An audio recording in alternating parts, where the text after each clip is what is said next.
수특문화 현대시 1강 해설하도록 하겠습니다. 여러분들이 현대시 세트 지문은요, 항상 첫 번째가 공통점 찾기 문제가 나오죠. 근데 무엇에 대한 공통점을 찾는 문제가 나오나요?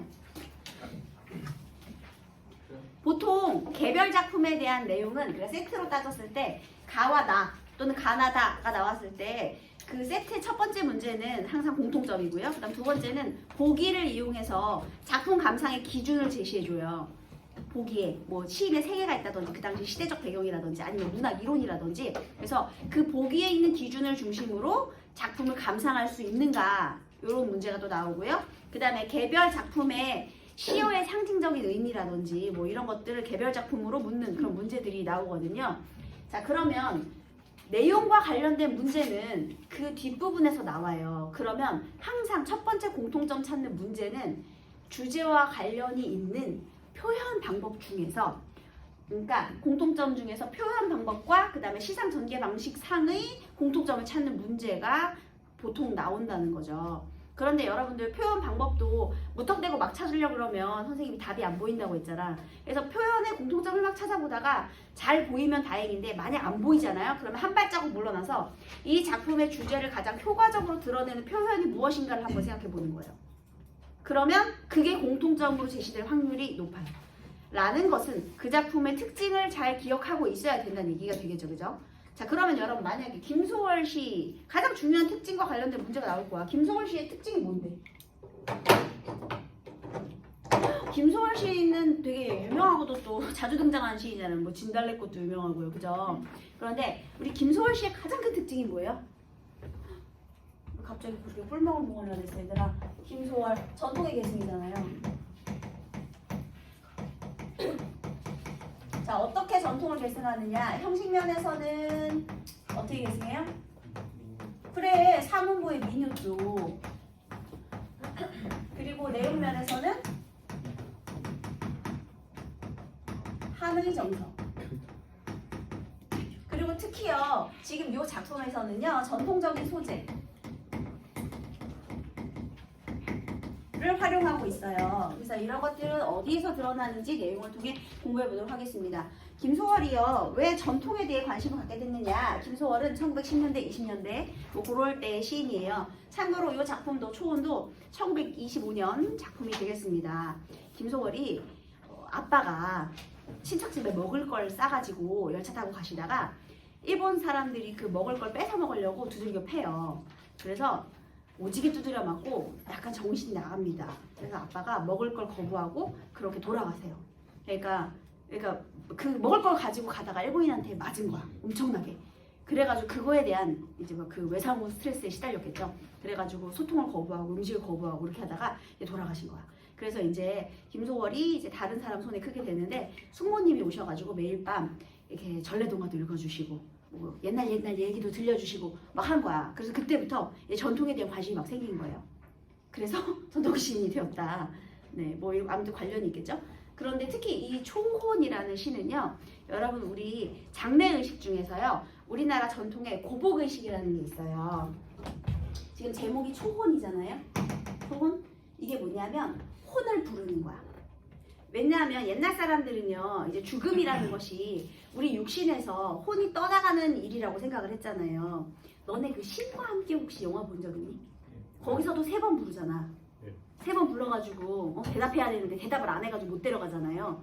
그런 것처럼 우리 혼이 만약에 떠돌고 있어. 근데 내가 마지막으로 원래는 지붕 같은 데 위에 올라가서 그 사람이 생전 즐겨 입던 뭐 속옷 같은 거를 막 이렇게 흔들면서 이름을 3번 부른대요. 느리야 우리 수능을 애타게 불러보는 거죠. 1등은 맞고 싶으니까 막 느리야 3번을 불러. 근데 만약에 그 3번 내가 애절하게 불렀을 때 돌아오면 좋은 거고, 만약에 3번을 불렀는데도 돌아오지 않으면 혼이 아예 나갔다. 그래서 그게 이제 장례 절차의 마무리라고 합니다. 그 나중에 이제 장례 끝나고 나면 그 옷을 뭐 불태우거나 뭐 그렇게 한대요. 자, 그러면 이름을 부르는 행위 자체가 간절한 그리움의 행위죠. 어떻게든 마지막 기회라도 붙잡아 보고 싶은 그런 감정이잖아요. 그래서 그런 감정이 담겨 있어요. 자, 그 다음에 이제 1년부터 한번 내용을 보도록 하겠습니다. 과연 3음보인가? 산산이 하나, 부서진 둘, 이름이여 셋. 허공중에 하나, 헤어진 둘, 이름이여 셋. 아, 무조건 3음보의 민요죠. 김소월의 시는요, 이건 묻지도 따지지도 않고 무조건 사문보예요, 여러분. 민요 시인이기 때문에 민요조의 율격을 택하고 있고요. 그 다음에 여기 내용을 보세요. 내가 이름이요를 무려 4번이나 반복하고요. 여기 자세히 보시면 느낌표가 이렇게 꽉 박혀 있어요. 자, 여러분 어조가 어떤 어조예요? 네, 영탄적인 어조죠.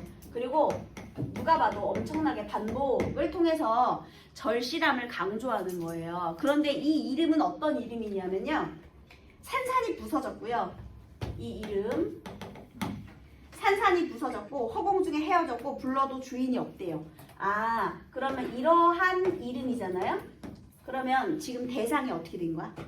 부서졌고 허공 중에서 헤어졌고 불러도 주인이 없다 라는 건 이승에 존재하지 않는다는 거죠. 그래서 님의 부재가 맞는데 특히 님의 죽음으로 인한 이별의 상황을 드러내고 있는 거예요. 다 죽었잖아. 없어졌잖아. 그 다음에 불러도 주인이 없다. 이름은 주인의 이름이에요. 그치? 대상이 있어야 이름이 있는 거거든요. 근데 불러도 주인이 없다. 혹시 이건 무슨 표현일까요? 주인이 없는데 어떻게 이름이 있어? 아, 이름이라는 건 뭔가 대상이 있어야 그것에 이름이 있는 거잖아요. 근데 대상이 없는데 이름이 있다? 이거 역설이죠.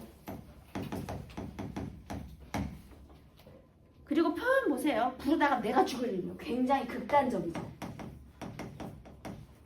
이 극단적인 표현을 통해서요. 이 이별의 안타까움을 강조하고 있는 그런 부분이 되겠습니다. 그리고요. 여기서 영탄적인 어조 요게 또 중요한데 왜 중요하냐? 보통 여러분 우리 대상의 죽음으로 인한 그런 내용들은요. 감정을 절제하고 있는 작품들도 많죠. 예를 들면 정지용의 유리창. 얘는 그냥 무조건 감정의 절제라고 배웠잖아 얘들아. 그치? 감정의 대위 이런 걸 사용해서 내가 차고 슬픈 거, 슬픈데 차가운 걸로 누른다든지 외로운 황홀한 심사, 황홀하지만 외로운 감정으로 반대되는 감정으로 내 감정, 차오르는 감정을 누르는 그런 감정의 절제를 보여주고 있거든요. 정지용의 유리창에서요. 근데 얘는 그냥 다 드러내죠. 내 속마음을 다 드러내. 그래서 지금 굉장히 뭔가 대상의 죽음으로 슬퍼하고 있다라는 걸 알 수가 있습니다. 게다가요 여기에 지금 부르고 있잖아요. 그래서 지금 여기에 등장한 것이 바로 우리 전통적인 고복의식. 이게 초혼이다라는 말을 아까 선생님이 처음 했습니다. 지금 부르는 행위를 계속 하고 있잖아요. 그렇죠? 그래서요 이름을 계속 불러보는 겁니다. 그래서 이게 바로 전통성과 관련이 있는 거예요. 전통적 소재 중에 지금 고복의식, 초혼의 의식을 지금 하나 차용하고 있죠. 결국 이 고복의식을 통해서 대상에 대한 절실한 그리움의 표현이다 이런 말 했습니다. 그 다음에 심중에 남아있는 말 한마디는 끝끝내 마저 하지 못하였구나. 자, 심중에 남아있는 말 한마디 뭐였을까요? 못했대. 살아생전에 무슨 말을 못한 거야? 사랑한다 이런 말 못했겠지. 그치? 자, 그래서 고백하지 못한 자신에 대한 후회인데요. 사실 여기다 또 뒷이야기가 숨어있어요. 이 김소월이 남자 시인이에요, 여러분. 남자인데요. 14살에 할아버지가 정해준 사람이랑 정혼을 해요. 14살에. 그런 다음에 이제 얘가 오산학교에 들어갔는데 거기서 동기랑 사랑에 빠진 거예요. 걔가 이제 오순이야. 그래서 걔랑 사랑에 빠져가지고 너무 좋아했는데 유부남인데 정혼자가 있는데 그래서 고백을 하면 돼, 안 돼? 못해. 그래가지고 결국에는 사귀다가 교제를 하다가 그 여자가 19살에 다른 남자한테 시집을 갔거든요. 근데 그 남자가 의처증이 심해. 그리고 학대당해가지고 22살인가 죽었어. 그 장례식 가서 부른 시예요, 여러분. 그러니까 고백을 못했지. 심중에 남아있는 말 한마디를 끝끝내 못했죠. 그러니까 얼마나 자기 자신에 대한 회한과 후회와 자책이 막 있었겠어. 그것도 죽은 이유가 자기 때문이잖아, 결국은. 의처증 때문에. 너 옛날에 그러면서 막 학대받아가지고 죽었으니까 얼마나 마음이 아프겠니, 그죠? 그러니까 이렇게 감정이 터져나올 수밖에 없는 상황이라는 거죠. 어쨌든 심중에 남아있는 말 한마디, 사랑한다 이런 말을 하지 못하였구나. 이 말 한마디를 못하였구나. 그래서 지금 여기에는요 우리 고백하지 못한 사랑 고백에 대한 사랑 고백을 못했거든요. 그래서 자책, 그다음에 후회, 회한이라고 하죠. 회한의 감정이 드러나고 있습니다. 사랑하던 그 사람이요. 사랑하던 그 사람이요. 여기도 또 반복하죠. 동일한 구절의 반복. 그리고 여전히 우리 그 느낌표를 통해서 영탄적인 감정을 드러내고 있습니다. 그래서 이렇게 사랑했는데 내가 결국에 살아생전에 이런 말도 못하고 그냥 보내야 되는구나. 너무 마음이 아픈 거예요. 자, 붉은 애는 서산마루에 걸렸다.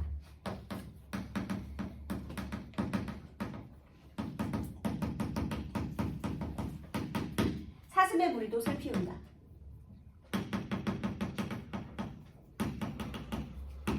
떨어져 나가 앉은 산 위에서 나는 그대의 이름을 부르노라. 자, 여러분 여기에는요 이제 배경이 제시가 되어 있어요. 우리 평가원 놈들이 공간, 시간, 배경 되게 좋아한다고 선생님이 항상 강조하고 있죠, 여러분. 그래서 항상 어딘가에 뭔가 공간이나 시간의 배경이 등장한다. 그러면 그거는 좀 눈여겨봐야 되는데요. 특히 자 지금 시적 화자가 위치한 곳이 어디예요? 산 위죠. 그러면 지금 공간적인 배경이 산 위예요. 얘가 공간적 배경이죠. 시간적 배경은 언제예요? 붉은 애가 서산마루에 걸렸다니까 해질 무렵이죠. 얘가 시간적 배경. 자, 그렇다면 우리 시간적 배경의 의미부터 한번 생각을 해볼게요.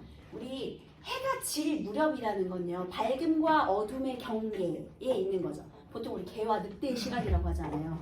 개인지 늑대인지 분간 안 되는 시간, 경계가 모호한 시간, 그런 시간인데요. 자, 우리 일단 어둠은 당연히 저승을 상징하겠지. 그럼 밝음은 이승을 상징하겠지. 자, 그러면 시간적 배경이 상징하는 의미는 무엇이 될까요? 삶과 죽음의 경계. 생과 사의 경계라고 쓸게요.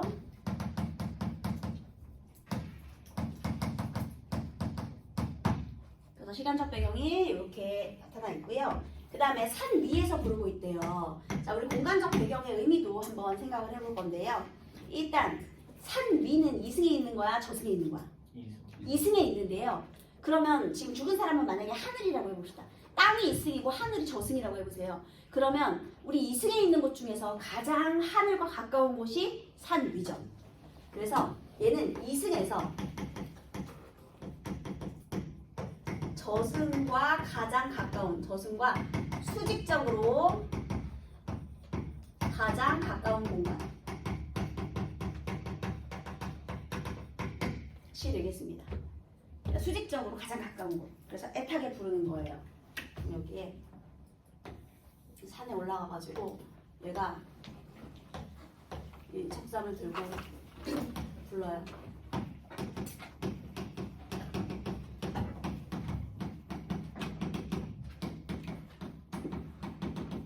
애타게 불러봅니다. 잡히지 않는 점수가 제발 잡히기를 원하면서.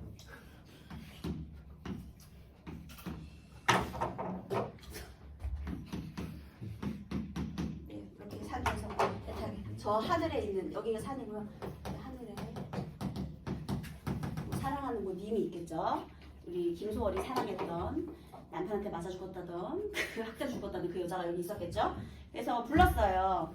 그래서 지금은 이제 애타게 지금 부르고 있는 것이고요. 여기서 서름에 겹도록 부르노라. 여러분, 시적 화해자의 정서가 우의적으로 또는 직서적으로 어떻게 표출되고 있죠? 직접적으로 표출되고 있죠. 여기 서름이라고 표현했잖아요. 직접. 정서가 직접적으로 표출되고 있고요. 서름에 겨워서 애타게 부르고 있죠. 게다가 여기도 또 2번 반복을 했어요. 아, 여러분, 그리고 참고로 여기 사슴의 무리가 슬피 운다라고 했잖아요. 일단 표현법 자체는 알 거예요. 슬피 운데 이거 무슨 표현이죠? 감정이입이죠. 의인화된 거예요. 그런데 얘들아, 여기서 또 우리 시대적인 상황과 관련된 해석을 안 해볼 수가 없겠죠. 김소월이 살았던 시대가 뭐 개인적으로 사랑하던 연인을 잃어서도 슬픈 게 있겠지만, 여기서 이 님은 사랑하는 연인일 수도 있고 또 무엇일 수 있죠, 여러분? 당시 시대적 배경에 생각해보면 조국이겠지. 주권을 상실해버린 우리 조국, 이제 내게 아닌 게 된 우리 조국. 그래서 그걸 애토록 찾고 싶어서, 주권을 다시 찾고 싶어서 그렇게 불러본다고도 해석은 가능합니다. 왜 그러느냐? 사슴의 무리. 왜 하필이면 사슴의 무리일까? 한번 생각해 본 적 있나요, 여러분? 여기서 슬피 우는 대상이 왜 하필이면 사슴인가? 여러분, 사슴에는 뭐가 달려있죠? 뿔이 달려있죠. 그래서 왜 우리 누군가의 시에서 그랬잖아요. 관이 높은 족속인가 보다. 이런 말을 표현을 하잖아요. 그래서 보통 왜 선생님이 되게 예뻐하는 학생을 일컫는 표현이 있거든요. 선생님 그 학생은 어떤 아이예요? 선생님 걔는요 정말 사슴 같은 아이예요. 선생님 다른 선생님들한테 굉장히 착하고 이렇게 막 성실하고 이렇게 순수한 학생을 보통 비유할 때 선생님도 여러분들을 사슴 같은 학생이라고 사슴 같은 친구예요. 너무 예뻐요. 이렇게 표현하거든요. 자 그러면 사슴의 무리는 누구일까요? 고결하고 순수함을 지닌 우리 무리잖아. 민족을 의미하는 거지. 다 같이 슬퍼하고 있는 거죠. 왜? 국토의 주권을 빼앗겼기 때문에. 그럼 다시요. 자 지금 여기서 또 김소월의 님의 의미를 한번 살펴볼게요. 이 사슴의 무리. 자 여기서 내가 바라고자 하는 구제하는 이 님이요. 사랑하는 연인일 수도 있지만요. 우리 국토를 주권 상실한 조국이라고 본다면 그렇다면 이 사슴의 무리는 조국이라고 본다면 우리 사슴의 무리는 우리 민족이 되겠죠. 그죠? 주권을 상실해서 너무 슬퍼하는 우리 민족이 되겠습니다. 그래서 어쨌든 감정이입이 됐어요. 보통 사슴하면 고결한 정신세계. 왜냐면 이게 높으니까. 그 다음에 순수함. 왜냐면 눈이 크니까. 보통 그런 상징성을 가지고 있죠. 그래서 얘가 이제 굉장히 슬피 울었고요. 그 다음에 산 위에서도 불렀고요. 서름의 격도로 계속해서 불렀어요. 그런데 내가 이 부르는 소리가 하늘에 다 안다. 다 비껴간대요. 왜? 이승과 저승은 어떻게 되어 있으니까? 단절되어 있으니까 단절감을 드러내 주는 거죠. 하늘과 땅 사이는 너무 멀구나. 단절감이죠. 거리감. 멀어요. 선체로 이 자리에서 돌이 되어도 기다리다 돌이 된다. 어디서 많이 들어보지 않았습니까 여러분? 우리나라에 맞아요. 망부석설화. 바로 이겁니다. 전통적인 소재. 또 두 번째는 망부석설화. 그래서 아까 조개가 고목의식이었다면 이제 여기에서는 망부석설화를 사용하고 있는 거예요. 자 그러면 분명히 내가 이승과 저승이 단절되었다는 건 자각하고 있어요. 내가 부른다고 돌아오지 않는다는 건 알고 있는 거야. 얘들아 재회를 기대하고 있다. 돼요 안 돼요? 안 돼. 하지만 나의 이 행위는 멈출 수 있어 없어? 없어. 그거가 바로 돌이에요 여러분. 내가 선체로 돌이 된다고 하더라도 계속해서 불러보겠다. 자 그러면 이 돌의 상징적인 의미는요. 내 마음이 변한다 안 변한다? 안 변한다. 변함없는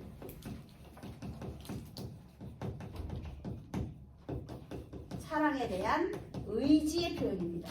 근데 여기서 조심해야 될 게 있어요. 사랑에 대한 의지의 표현인데 우리 여기에서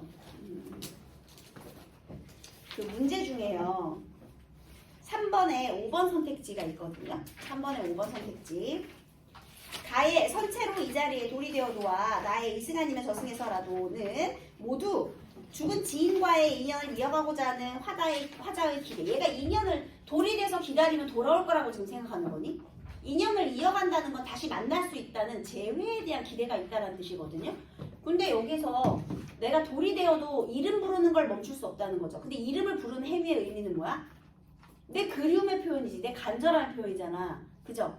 그래서 이미 거리감은 느껴졌고 단절된 건 알고 있어. 이제 해는 떨어질 거고 지금은 그 경계에 있고 그렇지만 나는 이 사랑을 멈출 수 없다. 이런 의미지 내가 여기서 기다리면 반드시 돌아올 거야. 이런 재회에 대한 믿음, 확신 이런 게 아니라는 겁니다. 그러니까 틀렸죠.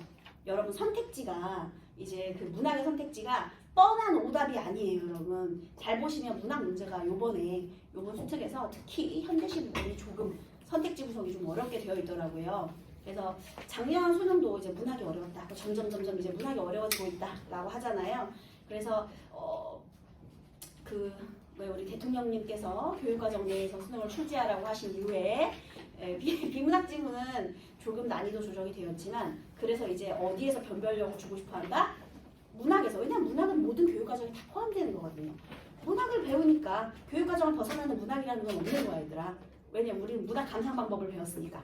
그래서 문학이 어려워질 수밖에 없고요. 문학이 어려워지려면 고전 시간은 어려워져 봤자 얘들아. 그냥 문제가 더러워지고 좀 더 꼼꼼해져야 되는 거 말고는, 왜냐면 거기는 함축적인 의미나 상징적인 표현이나 이런 것들이 조금 덜하기 때문에 아마도 현대시만큼은 되지 않기 때문에 가장 난이도가 어려운 문제는 현대시에서 출제가 될 확률이 높다는 거죠. 그래서 이렇게 꼼꼼하게 선택지 분석하는 연습을 해야 우리가 정확한 근거로 답을 맞출 수 있어요. 그래서 그냥 그래서 그래, 어떤 친구는 감이 좋아서 문제를 더 잘 맞추잖아요. 근데 수능 시험장 가면 여러분 긴장을 안 할 수가 없거든요. 그럼 그 감이 다 날아가요. 그래서 정확히 근거에 의해서 답을 찾는 친구들만 원래 실력을 발휘할 수 있는 겁니다. 그래서 선택지 분석 꼼꼼히 하세요. 그래서 변함없는 사랑의 의지를 드러내고 있다라는 겁니다. 자, 그래서 주제가 뭐가 됩니까? 죽음에 대한 슬픔과 그리움. 자, 선생님이 여기서 하나만 더 어려운 얘기 조금만 해볼게요. 뭐 그렇게 어려운 건 아닌데요. 만약에 여러분 지금 이 작품의 시상 전개 방식을 한번 찾아본다면요. 얘는 뭐 위치를 이동하는 것도 아니고요. 그쵸?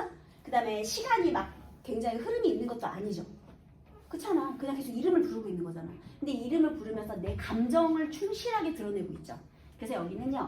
감정이 드러나는 것, 그래서 감정의 변화, 물론 감정이 막 극단적으로 변화하는 건 아닌데요. 그냥 감정이 흘러가는 모습, 그걸 이제 추이라고 해요. 흘러가는 모습, 추이. 여러분 어휘 공부도 하셔야 돼요. 자, 그래서 얘는요. 심리적인 추이에 따라서 시상이 전개되고 있다. 이렇게 해도 좋거든요, 여러분. 자, 1년의 심리는 어떤 내용이에요? 너무 슬프죠. 심리적인 추이. 1년에서는 슬픔. 뭐 절망해도 되고요. 그렇죠? 죽었으니까. 대상의 부재로 인한 슬픔이 오겠죠. 그 다음에 여기는 이제 고백을 하지 못해서 내가 어때요? 고백을 못했으니까. 그거에 대한 고백 못했으니까 아쉽고 안타까움. 아니면 못다한 고백에 대한 회한 이런 것도 괜찮아요. 자, 이렇게 해서 안타까웠어요. 자, 그 다음에요. 결국 님이 죽었잖아요. 그래서 이렇게 지금 여기서는 또 서러움, 여기서 3년에서는 서러움과 절망감 이걸 느끼고 있죠. 마찬가지 얘도 서름이라고 했으니까 계속 절망스러워요. 서러움과 절망감. 그 다음에 마지막에는 여기서 간절한 그리움, 그리고 변함없는 사랑에 대한 의지, 이런 것들이 드러나고 있는 거죠. 심리가 크게 변화하는 건 아니에요, 여러분. 뭐 상반되는 심리 이런 건 아니고요. 그냥 심리적인 추이는 이 심리의 과정을 본다는 거죠. 그러니까 얘는 심리에 따라 서술이 되고 있다는 거죠. 다시 말하면 심리에 따라 서술이 된다는 건 거리의 이동, 공간의 이동 없고요. 시간의 변화도 없다는 거죠. 그냥 심리에 따라 서술이 되고 있다. 그래서 그런 것도 기억해 보시기 바라겠습니다. 자, 그러면 박목월의 이별가.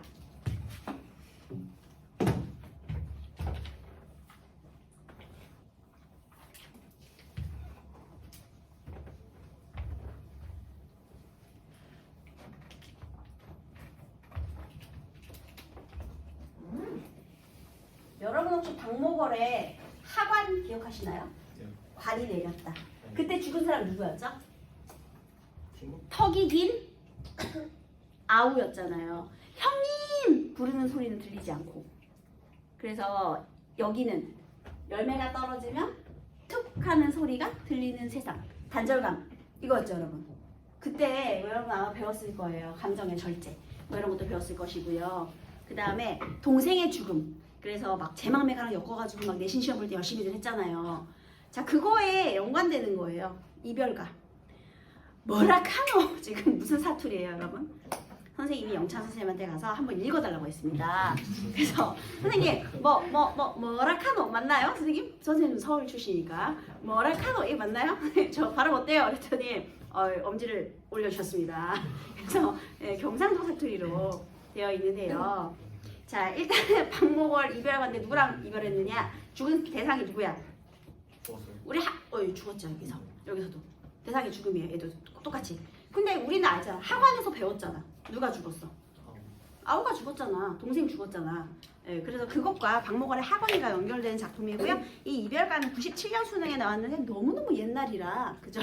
예, 또 나와도 뭐 그렇진 뭐 이상하진 않겠지만 어쨌든 굉장히 옛날에 박목월 씨가 기출을 했었다라는 걸 기억해 주십시오. 여러분 그럼 박목월 시의 특징을 한번 생각해 볼까요? 얘는 내년 내신이에요.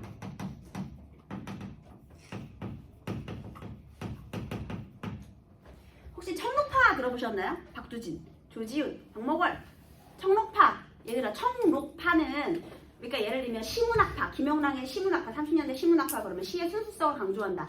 뭐 이런 거잖아요. 그럼 청록파는 무슨 특징이 있어? 자연의 순수성을 강조하는 거예요. 그러니까 꾸미지 않는 듯한 그런 자연의 순수성을 강조하는 사람들인데 사실은 뭐 거기 잡지에 실린 사람들을 말하는 거고요. 그러면 박목월의 시는 어떤 특징이 있느냐? 얘는 향토적인 서정성. 보통 박목월 하면 향토적 서정성.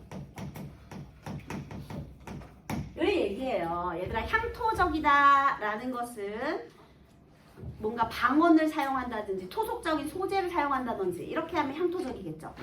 그쵸? 그리고 보통 시골 같은 전원의 풍경이 드러난다든지 그런 것들이 있고요. 그리고 또 하나는 박목월 시의 특징은 굉장히 압축적이다라는 거예요. 간결해요. 청로루, 박목월의 청로루 이런 것도 여러분 공부했잖아요. 얘는 굉장히 간결해요. 압축된 게 많다는 뜻이겠죠. 근데 요 시 자체는 지금 동생의 죽음으로 인한 이별이기 때문에요. 동생의 죽음. 박목월의 하간과 마찬가지로 동생의 죽음으로 인한 것이기 때문에 네, 이런 특징은 좀 찾아보기 힘들지만 네, 아무튼 박목월 시의 특징이 있습니다. 일단 경상도 사투리를 쓰고 있다. 그것이 계속 반복이 되고 있다라는 것 자체가 향토적인 거지 뭐. 그죠? 네. 자, 한번 내용을 한번 볼게요. 첫 번째.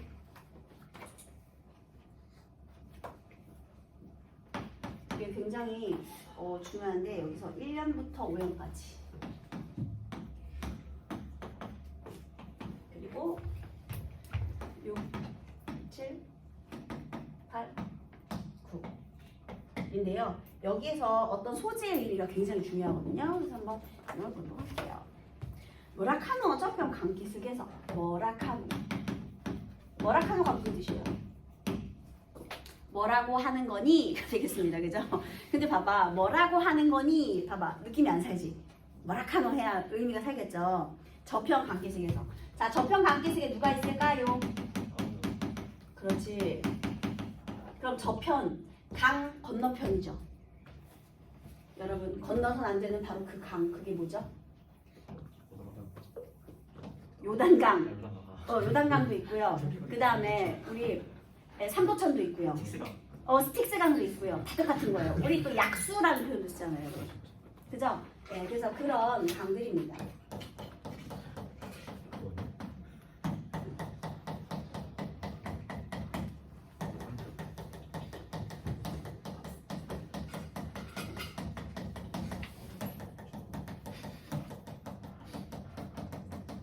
갈대가 중요하기 때문에 한번 그려보았습니다. 자, 지금 얘는요, 여기에 앉아 있어요. 여기에서 지금 뭐 이렇게 애타게 머리가 너무 크지만 여기서도 또 애타게 부르고 있죠. 그 다음에 여기에 또 정편 강기슭에 이렇게 동생이 서 있어요. 그 강기슭에 있는 거예요. 자, 다시 여기는 강기슭. 저편이죠. 그렇다면 이 강이 뭐가 되는 거예요? 단절. 그렇지.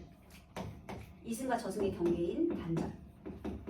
강에 의해서 이승과 저승으로 나눠져 있죠. 여기가 저승, 여기가 이승. 그리고 화장은 지금 어디에 있느냐? 이 편에 뱃머리에 있어요. 이게 바로 공간이죠. 공간이 이렇게 지금 나눠져 있는 겁니다. 그런데요, 네 뭐라 카노? 지금 알아들을 수 있어 없어? 없어. 바람에 불려서. 자, 여기에 바람이 두 번 나와요. 그런데 지금 여기에 첫 번째 바람, 그리고 여기에도 또 바람이 있는데요. 자, 첫 번째 바람은요, 얘가 나한테서 뭐라고 말을 해. 그리고 나도 해. 그런데 지금 바람에 불려서 얘가 하는 소리는 여기까지 닿지를 않아요. 그쵸? 바람에 지금 불려가지고 닿질 않고 있어요. 그 다음에 이승 아니면 저승으로 떠나는 뱃머리에서 이제 화자가 있는 곳이죠. 나의 목소리도 바람에 날려서 불려서 날려서 서로 도착을 하지 못하고 있어요. 자, 그러면 여러분 바람은 어떤 의미를 드러낼까요? 바람. 장애물이지. 내가 뭐라고 씨부리는데 이 바람 때문에 안 들리는 거잖아요. 그러니까 여기는 단절과 장애물의 의미를 드러내고 있습니다. 그 다음에요. 큰일 났네. 그 다음에 여기서 머라카노 여기로 가니까요. 머라카노가